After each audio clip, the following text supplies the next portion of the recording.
안녕하세요. 트레이딩룸의 스몰캡입니다. 제가 요번에 가져온 기업은 제노코이고요. 가져온 이유는 이제 최근에 시장이 반등 기미를 보이고 있죠. 시장이 상승하기 위해서 주도 섹터라는 게 존재해야 하는데 과연 어떤 섹터가 주도 섹터가 될 수 있을까 고민을 해보니까 방산 쪽에 이슈가 많더라고요. 그리고 제노코 같은 경우에는 우주 쪽에도 같이 산업을 영위하고 있습니다. 그래서 투자 모멘텀도 2배라는 의미죠. 먼저 투자 포인트와 투자 모멘텀입니다. 여기 보시면은 X밴드 트랜스미터라고 되어 있는데 이거 같은 경우에는 인공위성에 들어가는 부품이에요. 앞으로 매출에 크게 기여할 전망입니다. 그리고 FA50 이거는 한국형 전투기인데 여기에 제노코가 만든 부품이 들어가요.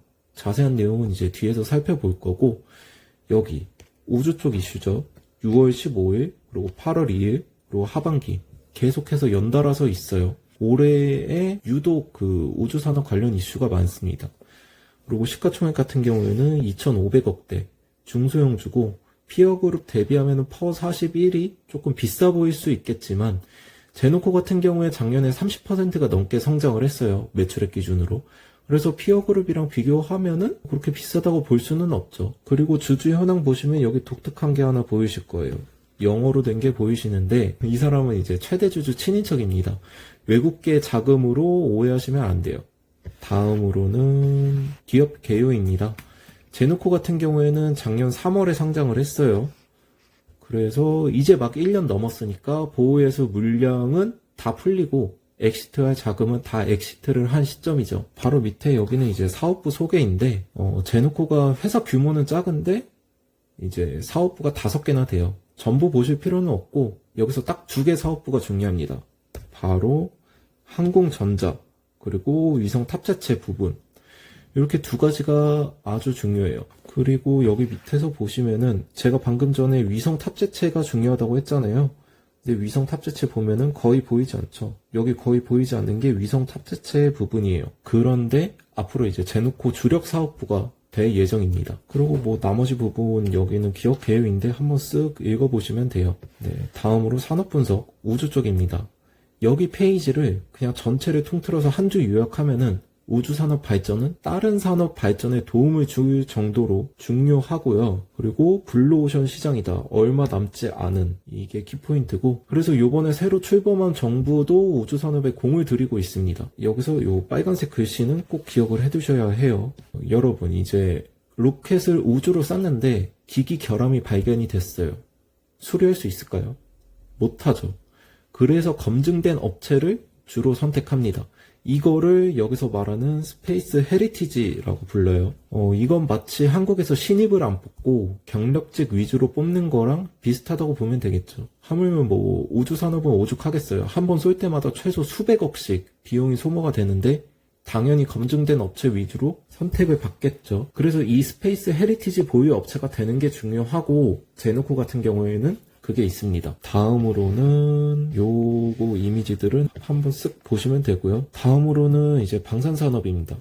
이 부분 같은 경우에는 올해 초에 매매하신 분들이라면 어느 정도 이슈를 아실 거예요. 러시아 우크라이나 전쟁 덕분에 때문에라고 해야 되나? 한국 방산업체가 수혜를 입고 있죠.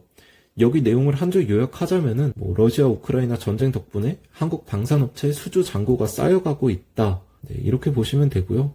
이걸 좀 디테일하게 작성을 한 거고, 여기도 마찬가지로 빨간 글씨 중요한 점인데, 방산산업 같은 경우에는 기미유지 조항 때문에 서프라이즈 뉴스랑 실적이 나오는 경우가 많아요.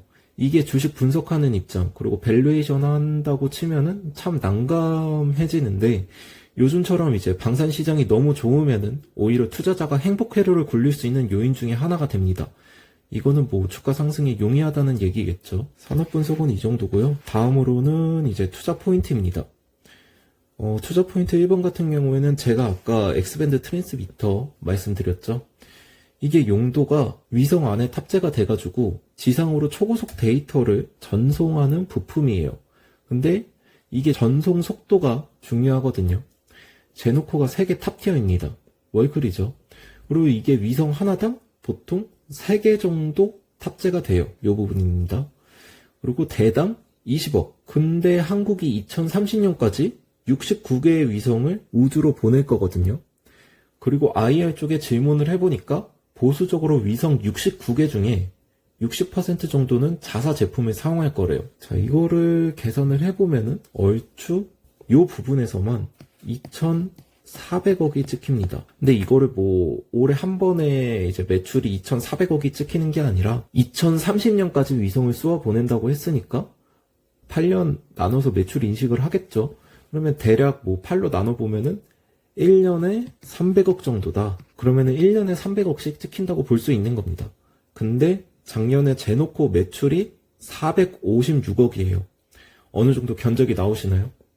물론 8년이라는 긴 기간에 나눠서 매출 인식을 할 테니까 지금 당장 주가가 2배, 3배씩 상승하지는 않겠죠.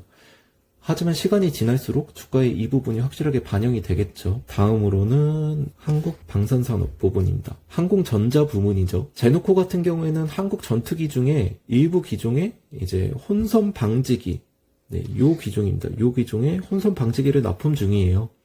한국은 이제 전투기 만드는 업체가 한국항공우주밖에 없거든요. 그리고 최근에 러시아 우크라이나 전쟁 터지면서 그 전투기가 해외 수출이 많이 돼요. 이쯤에서 좀 의문이 드셔야 될 게, 왜 미국 거를 안 사고 한국 거를 사지? 라는 의문이 드셔야 하는데, 이유는 이제 크게 두 가지입니다. 첫 번째로 한국 방산품 특징이 가성비예요. 싸고 성능이 좋습니다. 두 번째로는 미국이 유럽을 포함한 러시아 인근 국가들, 뭐 대표적으로 우크라이나가 있죠. 무기 판매를 조금 꺼려하고 있어요. 그 이유는 아마 아시는 분들은 아실 텐데, 러시아랑 직접적인 마찰은 피하고 싶다. 세계 3차 대전으로 갈 수는 없잖아요. 그러다 보니까 한국이 무기를 수출하는데 매우 유리한 입장이다. 이렇게 보시면 되고요. 최근에는 이제 폴란드 장관이 제노코 부품이 탑재된 전투기를 2조 원 규모로 계약을 했습니다. 그리고 오늘 이제 한국항공우주가 그거 덕분에 상승을 많이 했죠. 8% 이상 상승을 했는데, 그 뉴스가 6월 3일 금요일에 나왔고 그게 반영됐다고 보고 있습니다. 지금까지 트레이딩룸의 스몰캡이었고요. 앞으로 좋은 종목들 매주 금요일에 들고 오도록 하겠습니다. 모두 성투하세요.